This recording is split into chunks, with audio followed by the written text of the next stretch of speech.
Entonces, nosotros tenemos que el modelo de Bohr, ¿cierto?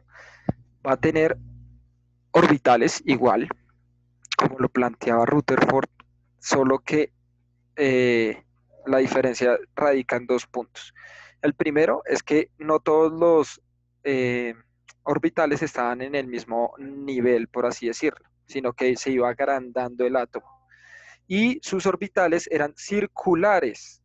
Ese es el modelo que plantea Bohr. Él dice, no, no son óvalos, no son elipses, sino son círculos, círculos perfectos, y este está en el centro, los protones y los neutrones, y alrededor están orbitando los electrones.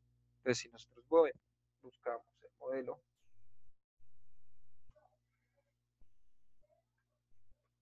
de Bohr, vamos a encontrar lo siguiente.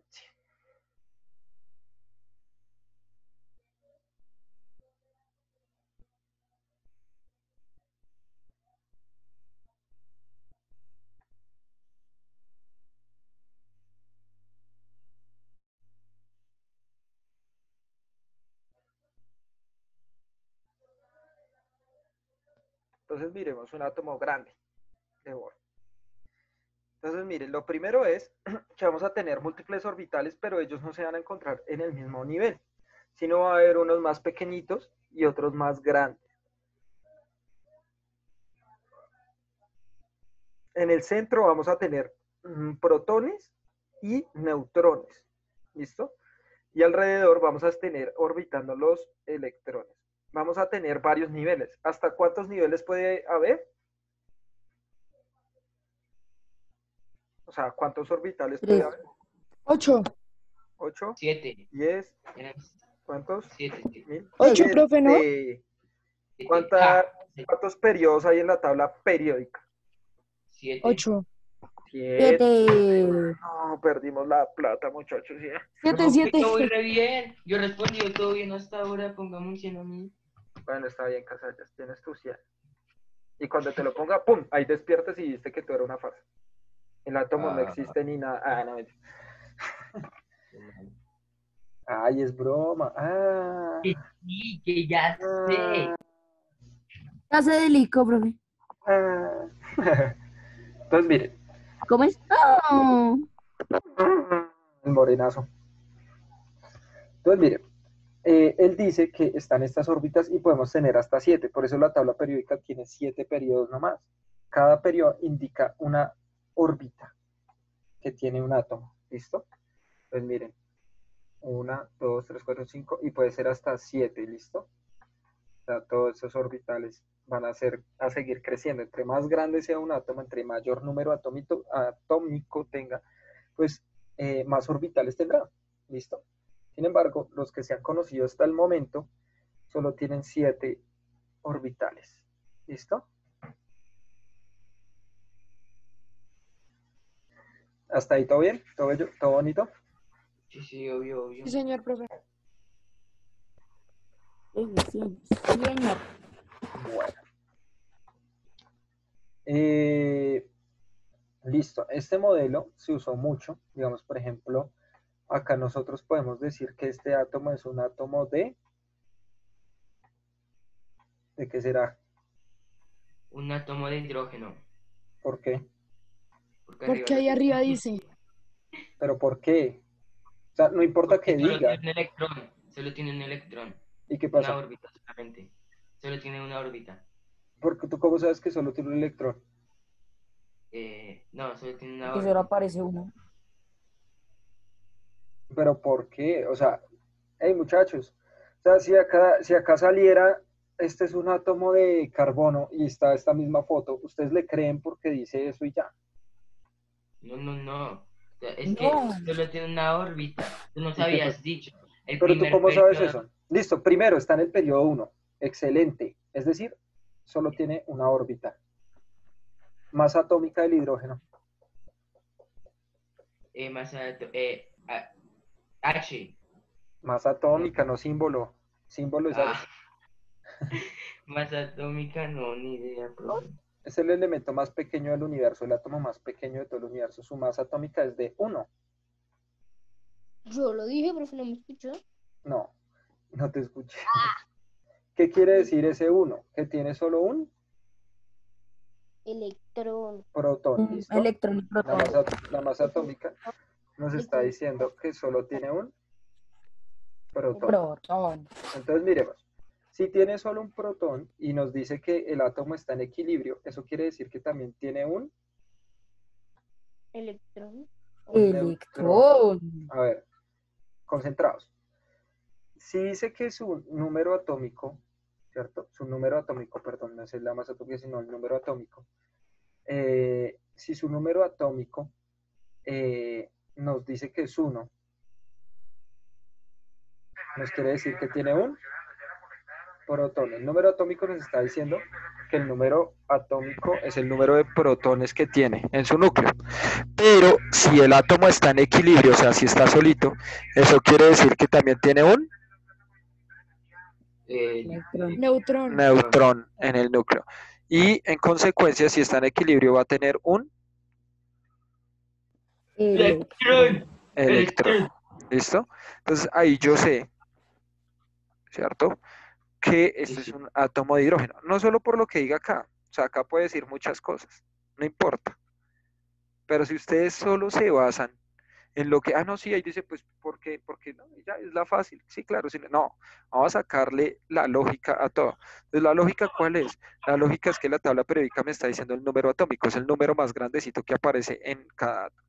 Entonces, ahí en el hidrógeno les va a aparecer 1. Y entonces en ese 1 nos está diciendo que tiene un protón, un neutrón y un electrón. ¿Listo? ¿Hasta ahí bien? Sí, sí, sí. Sí, sí, sí. Sí, señor. Sí, sí. Listo. Y ahorita Casalla Capiche, nos va a capiche. explicar el siguiente modelo. Me están dando serenata. Uy, ¿cómo es? El árbol de infancias. ¿Cómo se pronuncia eso? ¿Eso se pronuncia? Stranger Things. No, se pronuncia Schrödinger. La S no se pronuncia. Schrödinger. Más o menos así. Schrödinger. Stranger Things. Nosotros acá en Latinoamérica le decimos Schrödinger. Schrödinger. Pero en inglés la S no se pronuncia. Hay muchas formas de pronunciar ese nombre, es re difícil. Sí, sí. O sea, además de árbol de infancias es un nombre difícil. ¿Cuánto Todo que? Profe, todo mal con ese. Arruina infancia, es más difícil. Nombre difícil, todo mal. Todo mal con ese, sí, pero. Bueno, muchachos. Él nos va a decir, bueno, solo para séptimo B, porque séptimo A ya lo sabe, ya se los conté. ¿Qué pasó entre el modelo de, perdón, soy acá, séptimo B, ahora sí. ¿Qué pasó entre el modelo de Bohr y el modelo de Schrödinger? ¿Qué pasó ahí entre esos años, históricamente hablando? Pues se supo que el habían electrones y protones y que el protón tenía una órbita circular perfecta. No, ¿de dónde sacaste eso? O sea, Bohr plantea lo que les acabo de decir. Mejor dicho, entre este tiempo, ¿qué pasa? No sé. O sea, vuelvo y les explico cómo les expliqué a séptimo. Yo fui quien lo acertó. Espera. Sobre. Entonces, mira.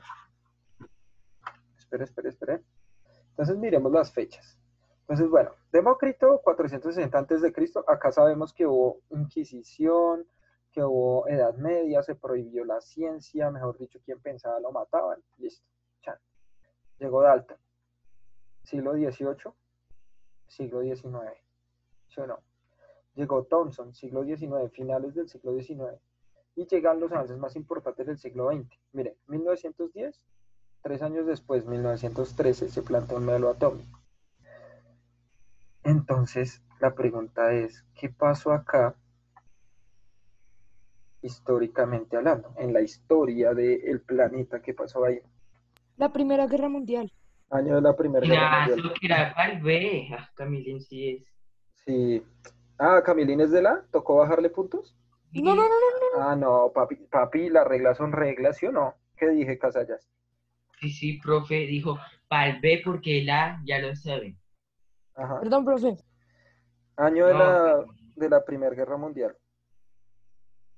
¿En qué año se dio? no mentiras, pal B. Casi. No, hágale, ahora sí cualquiera. Desde 1914 hasta 1919. Pero Excelente. que yo quiero participar, Casallas, Pues déjame dígalo. Pues Ya si más es una re inteligente, déjalo ser feliz. Pues habla, sí, obvio, habla. 1914 y 1919, escribe Zapata también, muy bien Zapata. ¿Listo? Y a Camilín toca bajarle puntos. No mentiras, Camilicho. No, profe, no sé así. Gracias. Entonces, ¿qué es lo que pasa? Cuando se da, siempre vamos a tener en cuenta esto. Claro, las guerras son terribles, las guerras son algo que nadie quiere vivir, etcétera. Pero las guerras, sin duda alguna, van a generar avances de todo tipo, ¿cierto? Avances en la ciencia, avances en la tecnología, o bueno, no solo las guerras, sino todas las crisis, ¿no? Yo les comentaba también la clase pasada que nosotros cuando pase un tiempo después de esta crisis, de la pandemia, crisis económica, crisis de todo, crisis social, vamos a ver que el mundo va a tener también transformaciones y avances tecnológicos que podemos estar viéndolos ahorita, pero van a ser mucho más evidentes en un futuro. ¿Listo? Entonces hay que estar pendientes de qué es lo que va a transcurrir en adelante. Bueno, también acá ya empieza a aparecer Schrödinger. Después de la Segunda Guerra Mundial, bueno, ya han pasado unos 7 años después de la Primera Guerra Mundial.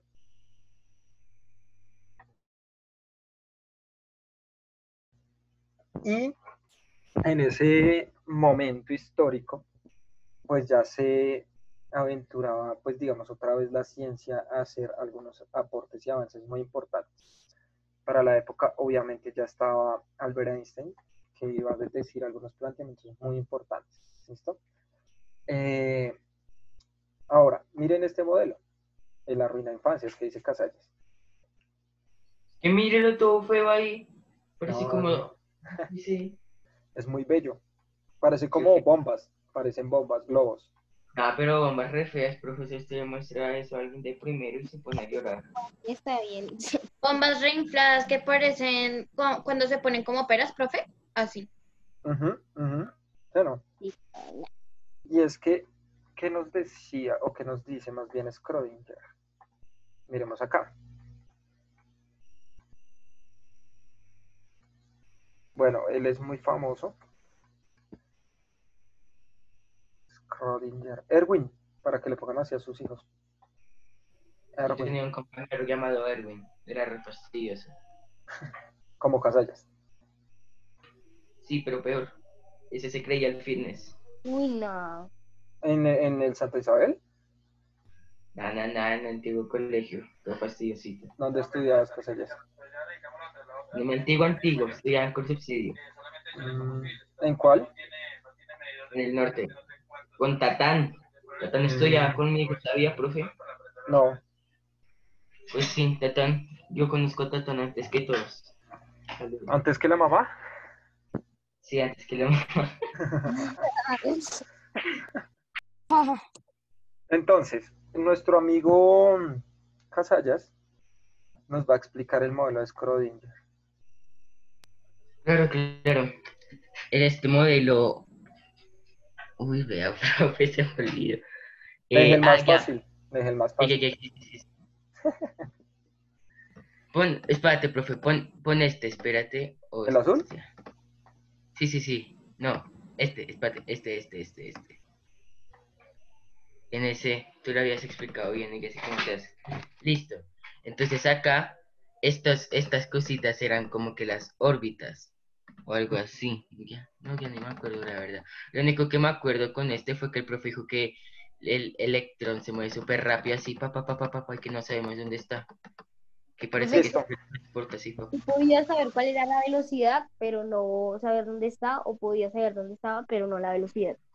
Exacto, exacto. Exacto. Las dos cosas al tiempo no se podían determinar, ¿listo? Las dos cosas al tiempo no se podían determinar. Entonces, Schrödinger descubre eso. Primero pareciera, así como estaba explicando Casallas también, y Pérez creo que fue el que intervino, Sí, está bien. Miren lo que hacía Casallas. Casallas, ¿cuál es el marcador ese que hizo todo grande? Con hacks, profe, es que yo tengo Zoom Premium. No, mentiras. Así, que se teletransporta entre estas cositas, así, ¿Qué marcador es ese? Porque a mí no me sale. Mira, te pones a lo de los colores y en los colores te dice ancho de línea y pones el más Ya, gordito. ya, Pero ya, pues no, ya. es en los colores. Te dice Ya, ancho de ya, ya, línea. ya. El momento que soy lento. Listo, otra vez. Entonces, ay, ya. Estos muchachos. Entonces, miren, vamos a ver que lo que estaba diciendo Casallas y Pérez, entonces, no se puede, o sea, Schrödinger se da cuenta que se puede ver la velocidad o se puede calcular la velocidad, pero no el lugar exacto donde esté. O se puede calcular el lugar, pero no la velocidad. ¿Por qué? Porque el electrón está en esta zona, o sea, en todo este rango que vemos acá, a lo largo de todo el átomo, ¿cierto? Ese es su orbital. O sea, el orbital está acá, bien demarcadito.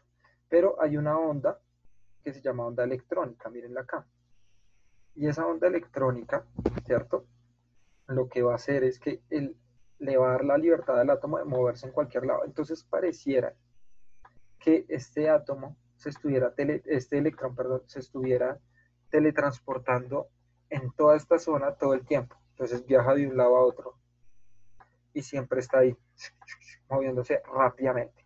Eso es una cosa importante que descubre Schrödinger, ¿cierto? Porque tiene cargas ya mucho más fuertes. Y otra cosa muy importante que va a hacer también a partir de Albert Einstein es esto, ¿sí? O bueno, voy a volver a explicar esto. Este le sirve de pronto, bueno, no, yo creo que todos juegan videojuegos, los de séptimo A, ya saben qué es lo que voy a decir, ¿sí o no? Y Sí, sí, obvio. son los ejes.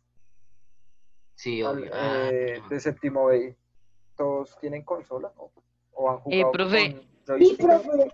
profe, también se le puede llamar joysticks. Sí, eso iba a decir, juegan con joystick. Pues los de teclado no, los de mando sí. Sí, los de mando. ¿Qué pasa con los joysticks, Delgado? Usted que es gamer de naturaleza, con los análogos, con los Pues lo que pasa es que los joysticks Ahí está generan, Casallas. pues eso, lo que está haciendo Casallas es que en esos ejes, por así decirlo, que son joysticks, pues se mueven, lo cual genera un movimiento al momento de mover. ¿Qué pasa O sea, con los cuando- ejes? Señor, ¿Qué pasa con los ejes? se mueven. ¿En qué planos? ¿What? Nunca han conectado. A ver, Sí, toca ponerles esa tarea, ¿listo? Voy a ponerles esa tarea. Cuando uno juega con un mando en un computador, en el panel de control, hay algo que permite configurar ese control. Y entonces cuando ustedes mueven esas palanquitas, esos análogos, ¿cierto? Cuando ustedes los mueven, ustedes pueden ver que hay tres ejes. Un eje, un eje Y, que el eje Y, y esto les va a servir, ojalá algún día guarden esta información, pero el eje Y siempre va a ser para mover, no mentiras, para... Vertical. verticales, ¿cierto? Pero eso es matemáticas, profe. Y para la horizontal. Eso se ve en matemáticas, profe. Recuerda que la matemática es un tipo de área del conocimiento, pues también yo lo pongo como muy en orden filosófico, ¿no? Es una abstracción del mundo filosófica. Entonces, esto de acá que estamos viendo, esto, ¿cómo se llama? Eso rojo que yo dibujé. Plano, profe, plano. Plano. plano ¿Plano cartesiano. qué? Para ¿Cómo? plano cartesiano. Plano cartesiano. Muy bien. ¿Quién creó eso? Muy fácil. ¿Ah? Matemático, no, mentiras, ni idea. Un filósofo muy importante, matemático, por supuesto. El matemático cartesiano. Albert Llama- Einstein. El nombre como tal, acá en español nosotros le decimos diferente, pero el nombre es Regino Cartesius, porque de ahí viene el nombre de plano cartesiano. ¿Saben de quién hablo? ¿Cómo le decimos acá en español? Cartesianus Planianus. Regino Cartesius. Regino Cartesius. René Cartesiano. Descartes. ¿No han Ok. escuchado a René Descartes en clase de desarrollo de pensamiento o algo así? No. Yo, Nunca. la verdad, ¿Nunca han escuchado de René Descartes? Ay, no. Ay, No. Bueno, él es muy famoso por una frase que dice lo siguiente: cogito ergo sum. Pienso, luego existo. Eso Sí, demuestra que nosotros no Profe. existimos. Pues yo no entiendo eso, ¿cómo así? ¿Qué no entiendes? Todo eso, pienso y luego existo. Pues primero tienes que pensar cómo existes, o sea, cómo haces para estar parado en este mismo instante, Camilín. Explica eso Ah, al right, y ya después entender. existes. Muchas personas todavía están estudiando esa frase de Descartes porque está en latín además. O sea, dice cogito ergo sum. Si nosotros la tradujéramos como debería traducirse es pienso, luego yo soy. ¿Sí? O sea, porque sum en latín es soy. Yo soy. Cogito ergo sum. Pienso, luego yo soy. Él es el famoso de esa frase porque él dice, lo que le da sentido a la existencia es el pensamiento, que yo pueda comprender el mundo. Y eso le dio origen a todo esto que estamos viendo de los átomos y todo eso, esta ciencia occidental, eso le da origen a eso. Y él fue el que creó este plano cartesiano. ¿Saben qué fue lo que hizo con este plano cartesiano? Existir, pensar y luego existir. Con esto explica matemáticamente a Dios. ¿Sí sabían eso? No, pues, no sabía. No, profe. Dios es el todo y la nada, ¿sí o no? O sea, Dios es el todo y la nada. Acá cuando no está en este punto acá, ¿qué significa esto matemáticamente hablando? la nada, el cero. Cero. ¿Cierto? El cero Uy, absoluto. perdón. Perdóname. Listo, el cero. Y esta lineecita casi siempre va a tender a ver, lo estoy haciendo. Hacerlo infinito. Infinito. Ese es el símbolo de infinito, ¿sí o no? Entonces, y también tenderá a infinito, ¿sí? Entonces, esa es la explicación. Ahora, lo importante de René Descartes no es eso, sino que con el primer cartesiano ya se empezó a medir el mundo. O sea, el mundo se empezó a medir. Tanto se mide el mundo que miren que estamos midiendo un átomo por ejes. Entonces, yo les ponía el ejemplo del joystick porque pensé que eran verdaderos gamers, pero veo que no. Y profe, cuando tú vas a cambiar los controles de celular, por ejemplo, te aparece cambiar ejes, invertir ejes, Y y Claro. O sea, nosotros Sí, a vemos mí me eso, lo copiaron pero del juego, profe. ese es el problema de muchos gamers, ¿no? No saben cómo funciona el mecanismo tampoco. Entonces eso es un grave error, porque hay que saber un poquito de eso para comprender mejor cómo es la mecánica. Entonces, miren, los controles ahora, estos controles desde el Play 1 lo intentaban hacer, pero pues cada vez fueron mejorando y ya en el Play 3 y en el Xbox 360 imponen efectivamente este eje Z. Y el eje Z permite el movimiento con el control hacia diversos ángulos. Es decir, por ejemplo, cuando ustedes han jugado Uncharted y les dice, o diversos juegos también en The Last of Us pasa lo mismo, y les dice, se les acaba la luz de la linterna, ¿sí o no? Y usted le dice, golpee la linterna, agítela, para que... profe tiene que agitar el control, ¿Cómo? tiene que Toca agitar agitar el control. Exacto. Y eso lo hace el eje Z, ¿cierto? Es otro plano dentro de este. Ahora, esto para que lo Profe, ¿cómo traiga... así? No entendí el eje Z. ¿Para qué sirve? El eje, a ver, el Y y el Z es un 2D, alto y ancho. Son dos coordenadas muy simples y sencillas. Pero cuando sale el eje Z, ¿qué quiere decir eso? O sea, que se pasa a un plano, a una tercera dimensión en la cual la interacción puede ser diferente. Es decir, Profe, ujú, como en el Wii, bueno, los que tuvieron Wii me entendieron que el control tenía como para manejar en Mario Kart, tú lo movías. Eso es el eje Y. Uy, total. Todo sí, el Wii, todo. O sea, digamos, el Wii revolucionó el eje Z porque tú ya no solo te sentabas y movías los dos análogos, ¿cierto? No movías el control, profe. Sino más bien el control tenía entre comillas, una autonomía tremenda. El Wii fue revolucionario por eso, y todo Nintendo, por supuesto, sí, porque sí. revolucionaron el eje Z, es decir, combinaban esto que estamos viendo en pantalla.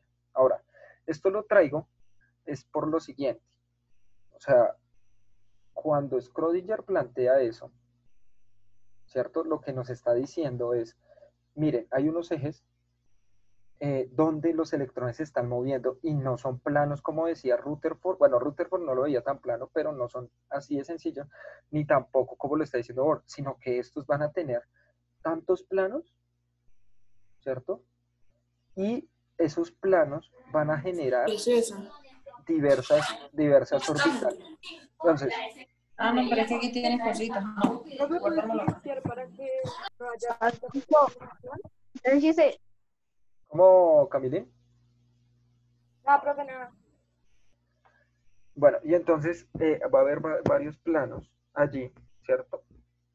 En los cuales se van a generar orbitales diferentes. Entonces, para Schrödinger también hay ¿cuántos orbitales? 7.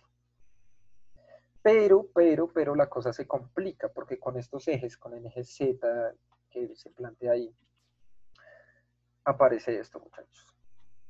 Entonces vamos a tener eh, 4 regiones o 4 tipos de orbitales, ¿listo? O sea, vamos a tener 7 orbitales grandes y estos orbitales se pueden subdividir en 4 regiones, que son la región S, la región P, ¿cuál otra? La región F y la región S. D. F, sí, sí. Mírenla acá, en ¿Ve? la tabla periódica aparece. En la tabla periódica aparece. Entonces la región S, la región P, la región D y la región F. Entre más, o sea, primero va la S, que le caen 2 electrones, luego va la región P, que son átomos que les caben 6 electrones, luego va la región D, que son átomos que le caben 10 electrones, y luego va la región F, que son átomos que le caben hasta 14 electrones en su último nivel. ¿Listo? En su último nivel. Entonces miremos. Cuando se plantea eso, pues lo que nos está diciendo, que ya también Albert Einstein lo decía, es que dentro de cada órbita, ¿cierto? De cada periodo de cada órbita, hay una carga eléctrica tan grande que si esa carga eléctrica se disipa, se abre, ¿cierto? Se genera una explosión. Una explosión nuclear. Comprobación en La Eh, Hiroshima Segunda y Guerra Mundial. Nagasaki en Ajá, sí. 1945. bombas nucleares. ¿Sí o no? Hiroshima y Nagasaki en 1945. Sí, sí. Sí, Ahí la sí. tenemos. Bien. ¿Hasta ahí bien? Sí, sí, sí. Sí, sí, sí, profe. Muy bien, muchachos. Listo. Entonces, Schrödinger va a ser el modelo atómico contemporáneo y es el más complejo de todos. Obviamente ya ahorita se han propuesto nuevas cosas, por supuesto, pero es el modelo más complejo porque ya nos habla de múltiples dimensiones y entonces ahí lo que estamos viendo es que el átomo es, claro, es muy pequeño, todos los átomos son muy pequeños, pero si nosotros lo miráramos a una escala real, pues lo veríamos gigante. O sea, sería un átomo exageradamente gigante por, sobre todo estos que son de la región F, que es la tablita de acá abajo, serían unos átomos exageradamente grandes y además son radioactivos, liberan mucha energía. ¿Listo? ¿Alguien va a exponer? dejemos hasta acá y los que van a presentar el Yo, trabajo. profe, yo. Dale, ya pues. Ok. Pero bueno, no es exponer, sino mostrarme el trabajo, porque las exposiciones son la otra semana. Sí. Ahí estás viendo, profe. Está cargando. Ya. Ok. Espérame, te lo paso ahora primero. Estos son los principales modelos atómicos. ¿Qué son los modelos atómicos? Profe, las imágenes se me subieron, ahorita las arreglo, que Ajá. fue por el fondo. Demócrito, Dalton, Quita, mi amor, devuélvete el de Demócrito. Demócrito. Quita ese que está abajo. Quita esa imagen porque esa es de Rutherford. Sí, eso es de Rutherford, profe. Entonces me quedó mal esa. No, pues es que las imágenes las puse así, o sea, solamente busqué como imágenes de los principales modelos atómicos y ya. Entonces Sí. esos fueron los que me aparecieron y las puse y Entonces ya. esto quita. La de Demócrito, pon los elementos. O sea, él creía en agua, fuego, tierra, aire, etcétera. Ok, entonces ahorita le cambio las imágenes y les pongo Este las es, correctas. exacto, este es Thomson y este es Rutherford. Ok. Entonces acá está el de Dalton. Ese sí me quedó bien. Sí. El de Lewis. No sé si ese está bien, profe. No, ¿No? ese no lo he explicado. La estructura, ok. pero es que el modelo, bueno, es que eso es un modelo de Lewis, bueno, un modelo que no tuvo mucho significado. ¿Qué es lo importante que vamos a ver de Lewis de pronto la otra clase?